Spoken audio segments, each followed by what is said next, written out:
돈이 없어서 투자를 못 한다면 이건 진짜로 나중에 후회할 것 같다는 생각이 들더라고요. 네. 그래서 갑자기 왜 이렇게 일어나셨어요? 허리가 아파가지고.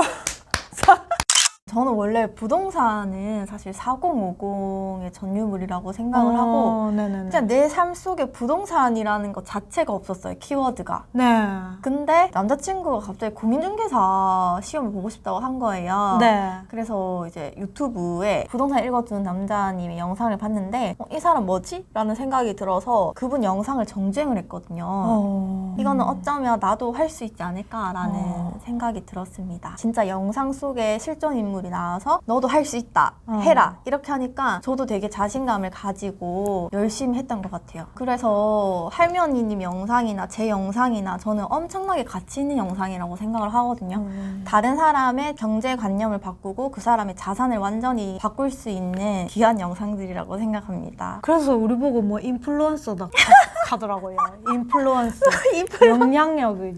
그러면 그 부동산 투자 공부를 어떻게 했어요? 그 당시에 돈이 하나도 없었기 때문에 네. 돈 없이 그러니까 무료로 할 수 있는 것들을 굉장히 많이 했거든요. 처음에는 유튜브 영상을 많이 봤죠. 부동산 유튜버는 거의 다 구독해서 봤었고 그런 이제 부동산 채널들만 봐도 어느 정도 이게 감이 익히잖아요. 맞죠? 그쵸. 공부가 상당히 되잖아요. 엄청 많이 돼요. 그러니까 그게 가치 있다고 생각하는 사람들만 그거를 가치 있게 활용할 수 있는 거고 이게 유튜브라고 해서 뭐 쓸모없다라고 여기는 사람들은 활용을 못 하시는 거죠.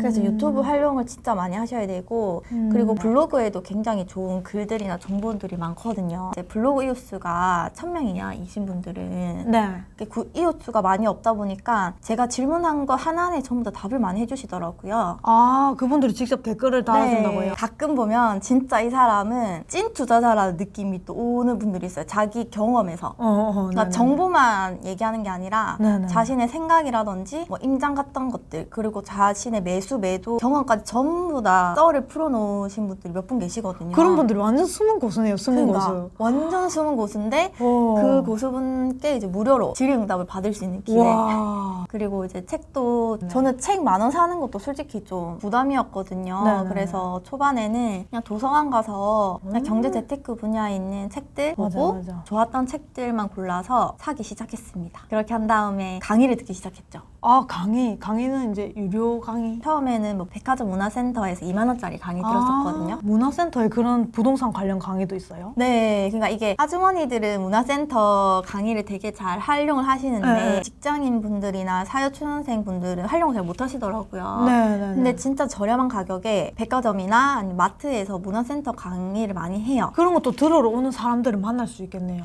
엄청 많고 코로나 전이었는데 의자를 가득 채우고 질문도 진짜 많이 하는 걸 보고 나 말고도 이렇게 공부를 많이 하시는 분들이 있구나라는 걸 되게 자극을 많이 받았죠. 처음에 뭐 강사분들이나 유튜브에서 부동산 임장을 무조건 가라 이렇게 얘기를 해주시잖아요. 그냥 한 지역을 정해놓고 여기를 그냥 임장 겸 여행을 가자라고 생각을 해서 그 당시에 남자친구였던 남편이랑 이제 아파트를 보러 가는 거죠.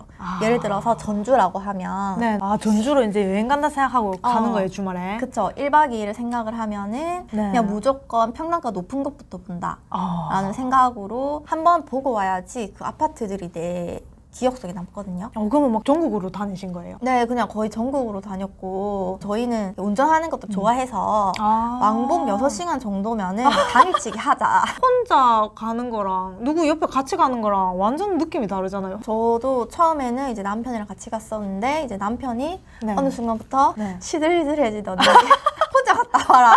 그래서 한동안은 혼자 다녔던 때가 있습니다. 아, 진짜요? 근데 이게 대단하다. 한 번이 어렵지 두세 번 하다 보면은 그냥 아무 생각 없이 부동산 문 열고 가서 소장님을 이야기하게 되더라고요. 모의 투자 이런 것도 하는 것도 좋은 것 같아요. 아, 모의 투자는 뭐예요? 모의 투자는 어떻게 하는 거예요? 그러니까 내가 한 아파트를 찍어 놓고 네네네. 소장님한테 가서 진짜 계약할 것처럼 하면서 이게 매물을 전부 다 정리를 하고 네. 이걸 내가 샀을 때 네네네. 대략적으로 얼마 정도 들어가는지 투자금. 근데 돈이 없으니까 결국 못 사긴 하는데 네. 이거를 한 6개월 뒤에 다시 보게 되면 그 아파트가 얼마나 올랐는지가 보이잖아요. 저는 처음부터 모의 투자를 하려고 했던 게 아니라 네. 그냥 하다 보니까 전부 다 모의 투자 정도로 됐더라고요. 첫 투자 하기 전에도 사실 가계약금 전까지 갔던 적이 몇 번 있거든요. 네네네. 이제 그런 아파트들은 시간이 지나서 가격이 얼마나 변했는지를 한번 체크를 해보니까 그 지역의 그런 부동산 한 사이클이 머릿속에 남는 거죠.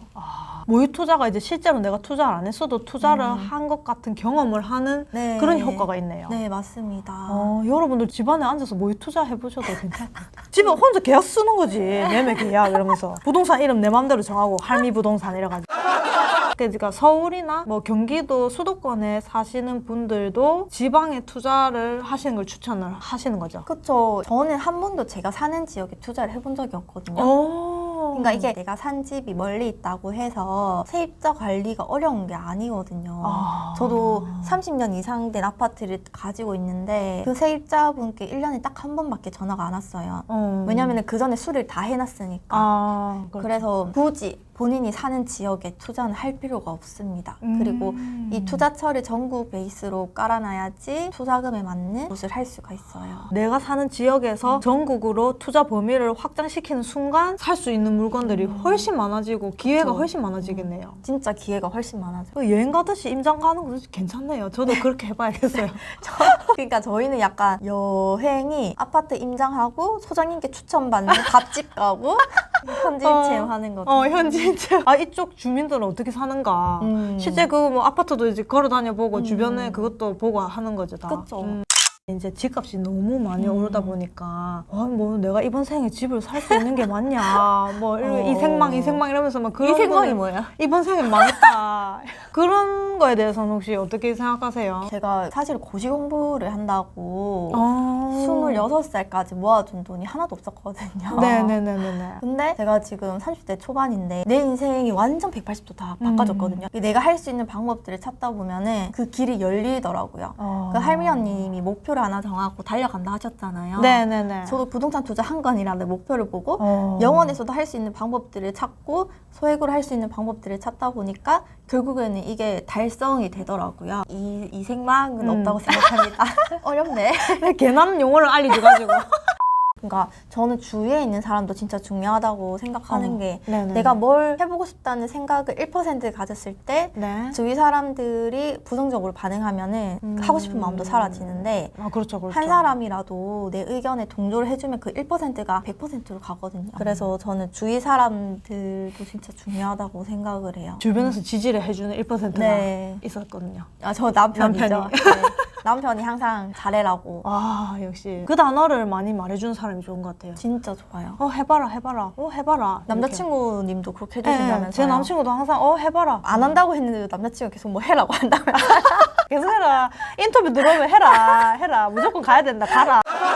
그러면 헨다님은 뭐가 원동력이 돼서 내가 이렇게 자산을 불려야겠다 이런 생각을 하시게 된 거예요? 저는 이제 부모님께서 네네. 저 대학생 때까지 전부 다 생활비도 주고 어떻게 보면 제가 철이 없었죠. 되게 지원을 많이 해주셨는데 네. 부모님 자체는 돈 때문에 힘들어하는 걸 제가 몇 번 봤거든요. 이제 그런 걸로 인해서 돈 때문에 내 삶을 뭔가 좌지우지하고 싶지 않다는 생각을 항상 해왔는데 이거를 어떤 식으로 어떤 방법으로 해야 할지 모르겠는 거예요. 네. 노력을 하고 싶은데 방법을 모르는 거죠. 근데 그 방법을 누가 알려줬어요. 안 할 수가 없었죠. 이런 식으로 하면은 돈의 노예가 되지 않을 수 있다. 부자 아빠, 가난 아빠에서도 그렇죠. 돈의 노예가 되지 않으려면 투자랑 사업 쪽으로 돈을 굴려야 된다고 말씀하시잖아요. 그때 깨달았죠. 그래서 방법을 알고 나서부터는 그 한 길로 이제 직진을 한 거죠. 우리 헨다님도 했으니까 여러분들도 할 수 있어요. 저도 헨다님한테 많이 배워야겠습니다. 제가 또 할머니 언니께 많이 배우겠습니다.